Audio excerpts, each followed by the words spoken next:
Hello student, Chavda sir lecture के YouTube channel में आपका स्वागत है।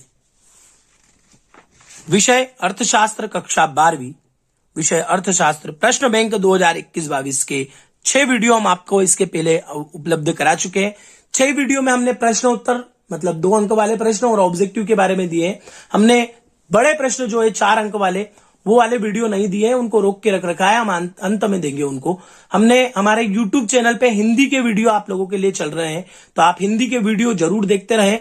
हिंदी भी बहुत शानदार चल रही है। आइए शुरुआत करते हैं। अध्याय 7 समष्टि अर्थशास्त्र का परिचय। यहां से हमारी पहली बुक समाप्त होके दूसरी बुक के पार्ट आ जाते हैं। तो आइए शुरुआत करें। और अगर आपने अभी तक भी चैनल को सब्सक्राइब नहीं किया है तो याद से आप लोग चैनल को सब्सक्राइब कर लीजिए, बेल आइकन को क्लिक कर दीजिए, क्योंकि अर्थशास्त्र के वीडियो बहुत शानदार हमारे यूट्यूब चैनल पर चल रहे हैं। हैंडमेड नोट्स से हम आप लोगों को सारे अवेलेबल करा रहे हैं, तो आप लोग बने रहिए और चैनल को सब्सक्राइब जरूर कर लीजिए। चैनल को सब्सक्राइब कर लीजिए, बेल आइकन को क्लिक कर लीजिए। आइए आगे देखते हैं। तो आइए शुरुआत करते हैं। अध्याय 1 बोल सकते हैं हम इसको, वैसे हमारे प्रश्न बैंक का अध्याय 7 है, पर ये जो सेकंड बुक है उसका अध्याय 1 है, समष्टि अर्थशास्त्र का परिचय। और यहां से 2 अंक के क्वेश्चन आएंगे, मतलब यहां पे कुल 4 नंबर के प्रश्न पूछे जाने हैं। एक दो ऑब्जेक्टिव और 2 अंक का एक प्रश्न। तो पहला ऑब्जेक्टिव है, समष्टि अर्थशास्त्र में अध्ययन किया जाता है। समष्टि अर्थशास्त्र में अध्ययन किया जाता है समग्र का। आप लोगों को इस शब्द से ही पता चल रहा होगा, समस्त चीजों का अध्ययन होता है। समूह की बनावट पर ध्यान न देना किस अर्थशास्त्र की समस्या है? तो यह है समष्टि अर्थशास्त्र की समस्या। समष्टि अर्थशास्त्र का मुख्य यंत्र है। समष्टि अर्थशास्त्र का मुख्य यंत्र है, इनमें से कोई भी नहीं है, क्योंकि ये दोनों जो है, ये दोनों मुख्य यंत्र है व्यष्टि के। समष्टि अर्थशास्त्र में अस्तित्व में आया, कब अस्तित्व में आया समष्टि अर्थशास्त्र? 1929 के बाद। 1929 के बाद अस्तित्व में आया। उपभोक्ता इकाई हो सकते हैं, उपभोक्ता इकाई हो सकते हैं, उपभोक्ता इकाई हो सकते हैं। उसका उत्तर होगा आपका ये सभी, केवल उपभोक्ता, केवल उत्पादक और सरकार, निगम, बैंक, सभी ये हो सकते हैं। पारिवारिक क्षेत्रक कहते हैं, पारिवारिक क्षेत्र कहते हैं फर्म और सरकार के अतिरिक्त दूसरा बड़ा क्षेत्र। आगे खालिस्तान देखते हैं। तो खालिस्तान में दे रखा है, राष्ट्रीय आय का अध्ययन व्यष्टि दृष्टिकोण से नहीं बल्कि, समष्टि शब्द से ही पकड़ में आ रहा है, क्या आएगा? समष्टि आएगा। समष्टि अर्थशास्त्र को अर्थशास्त्र भी कहते हैं। कौन सा कहते हैं समष्टि अर्थशास्त्र को? अर्थशास्त्र, सामूहिक अर्थशास्त्र, समग्र अर्थशास्त्र भी लिख दोगे तो भी कोई गलत नहीं होगा। समग्र के समूहों या इकाइयों में परस्पर पाई जाती है भिन्नता। अर्थशास्त्र के निष्कर्ष सामूहिक या बड़े योगों पर लागू नहीं किए जा सकते। व्यष्टि को समष्टि दृष्टि के विकास का श्रेय दिया जाता है। किन्स और जातीय समूहों की संख्या समस्या अर्थशास्त्र में पाई जाती है। समष्टि।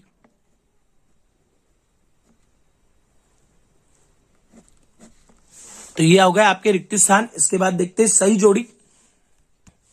सही जोड़ी बनाइए। राष्ट्रीय आय एवं रोजगार, समष्टि दृष्टिकोण। व्यक्तिगत फर्म, व्यक्तिगत फर्म आपका आएगा व्यष्टि दृष्टिकोण। समष्टि अर्थशास्त्र, समष्टि अर्थशास्त्र आएगा किम्स। व्यष्टि अर्थशास्त्र, उसके जनक थे एडम स्मिथ, और अर्थशास्त्र के जनक भी एडम स्मिथ थे, तो एडम स्मिथ। व्यष्टि और समष्टि अर्थशास्त्र एक दूसरे के पूरक है। और मैक्रो शब्द किसके लिए आता है? मैक्रो शब्द अंग्रेजी भाषा से लिया गया है, सॉरी, मैक्रो शब्द ग्रीक भाषा से लिया गया है, अंग्रेजी से नहीं लिया गया है, ग्रीक भाषा से लिया गया है। अब देखते हैं सत्य सत्य और एक शब्द में उत्तर, दोनों देखेंगे। पहले सत्य सत्य देखते हैं। बेरोजगारी का विश्लेषण व्यष्टि अर्थशास्त्र से संबंधित है। असत्य। किस वस्तु का मूल्य निर्धारण व्यष्टि अर्थशास्त्र के अध्ययन का विषय है। सत्य। सूक्ष्म अध्ययन समष्टि अर्थशास्त्र से संबंधित है। असत्य। विजातीय समूह की समस्या व्यष्टि अर्थशास्त्र में पाई जाती है। असत्य। व्यष्टि और समष्टि अर्थशास्त्र एक दूसरे के प्रतियोगी होते हैं। असत्य। पूरक होते हैं। और व्यक्तिगत इकाइयों का अध्ययन व्यष्टि अर्थशास्त्र में किया जाता है। सत्य। इसके बाद देखते हैं एक वाक्यों में उत्तर। मैक्रो शब्द किस अर्थशास्त्र से संबंधित है? शब्द से ही पता चलता है। मैक्रो, मैक्रो मतलब सभी चीजें, माइक्रो होता तो व्यष्टि होता, यहां पे आएगा समष्टि। समष्टि अर्थशास्त्र का एक दोष, यह समूह की संरचना पर ध्यान नहीं देता है। समूह संरचना पर ध्यान न देना कि समूह कितना बड़ा है, यह ध्यान नहीं देता है। समूह संरचना पर ध्यान न देना।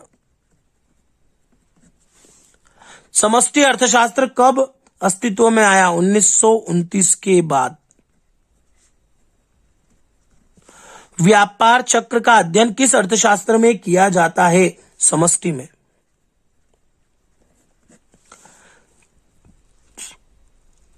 राष्ट्रीय स्तर पर या बड़े समूह की समस्या को हल करने के लिए कौन सा अर्थशास्त्र उपयुक्त है? समष्टि। और व्यष्टि और समष्टि एक दूसरे में क्या संबंध है? तो इनमें पारस्परिक और घनिष्ठ संबंध है। पारस्परिक व घनिष्ठ संबंध है। इसके बाद देखते हैं 2 अंक के जो उत्तर दे रखे हैं। व्यष्टि और समष्टि में 2 अंतर, समष्टि की परिभाषा, उसकी 2 विशेषताएं, उसके 2 महत्व, उसके 2 दोष। 5 टॉपिक तो एक जैसे ही हैं। तो फिर सूक्ष्म दे रखा है, मतलब समष्टि व्यष्टि अर्थशास्त्र की समष्टि विश्लेषण पर निर्भरता, फिर उसका उल्टा वाला प्रश्न, और फिर इन दोनों में से कौन बेहतर है। इस 8 प्रश्नों के उत्तर आइए हम देखते हैं अब। तो आइए देखते हैं अध्याय 1, मतलब इस प्रश्न बैंक का अध्याय 7, समष्टि अर्थशास्त्र के परिचय के प्रश्न उत्तर। सबसे पहला प्रश्न है व्यष्टि और समष्टि में अंतर।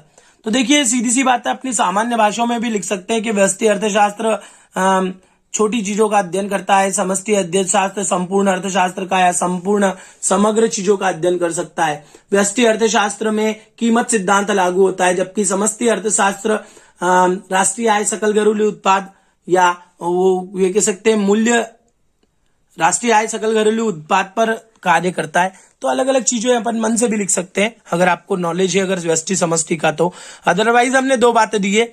इसका जो प्रतिनिधि सिद्धांत है वो मूल्य सिद्धांत मैंने अभी हाल बताया और सीमांत विश्लेषण पर आधारित होता है, और ये होता है आय और रोजगार के सिद्धांत पर। इसकी जो व्याख्या होती है व्यक्तिगत इकाइयों, मतलब सिंगल, एक व्यक्ति, एक फर्म, एक के ऊपर होती है, और यहां पे संपूर्ण अर्थव्यवस्था का उच्चावचन करता है।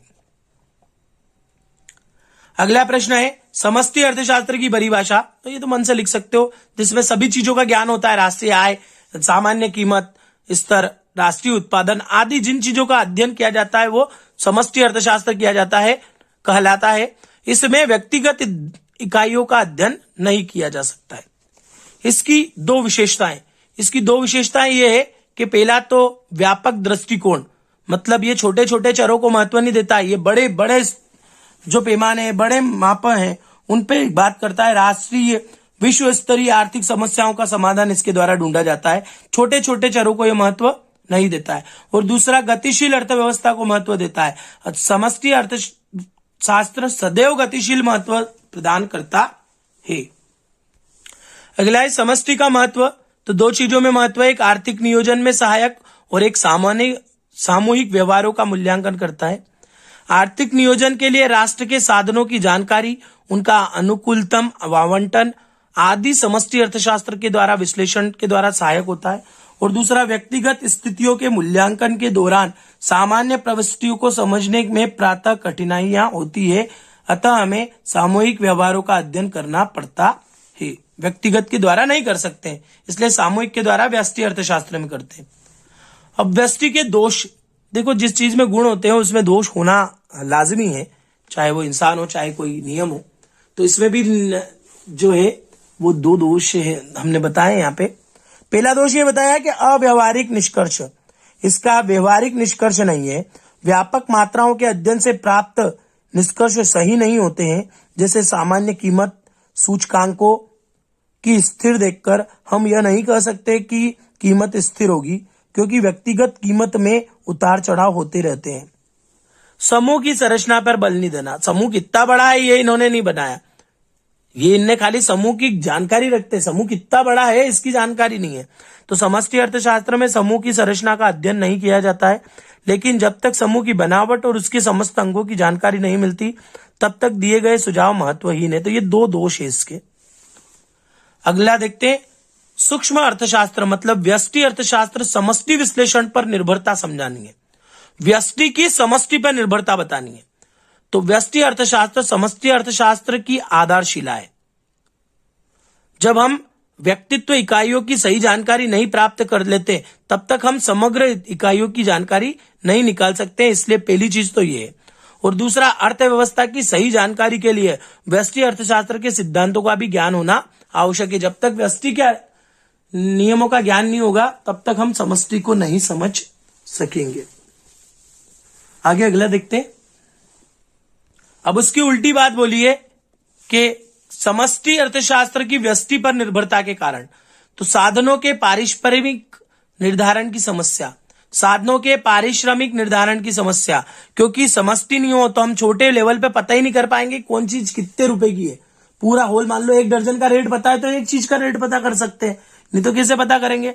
तो एक उत्पादक अपने साधनों के पारिश्रमिक का निर्धारण अपनी फर्म की सामर्थ्यता के अनुसार नहीं कर सकता है, क्योंकि व्यक्तित्व फर्म के साधनों के पारिश्रमिक पर ससूची अर्थव्यवस्था में प्रचलित साधनों को पारिश्रमिक का प्रभाव भी पड़ता है, इसलिए समष्टि आर्थिक विश्लेषण जरूरी है। दूसरा, विक्रय के निर्धारण की समस्या, कोई फर्म अपना किराना माल बेच पाएगी यह केवल उस फर्म द्वारा उत्पादित वस्तु की कीमत पर निर्भर नहीं करता है, अपितु संपूर्ण समाज के ऊपर निर्भर करता है। मान लो कोई 10 रुपए का सामान निकला ना, 10 रुपए का साबुन की बजाय 8 रुपए वाला बाजार में सस्ता मिल रहा है या कोई अच्छा मिल रहा है, इसकी गुणवत्ता भी नहीं है, तो लोग उसको खरीदेंगे, इसको क्यों खरीदेंगे। लास्ट उसने पूछा है व्यष्टि बेहतर है या समष्टि, तो देखिए दोनों ही अर्थशास्त्र बेहतर है, दोनों के बिना काम नहीं चल सकता है। व्यष्टि और समष्टि अर्थशास्त्र दोनों एक दूसरे के पूरक है। व्यष्टि और समष्टि में दोनों में घनिष्ठ पारस्परिक संबंध है।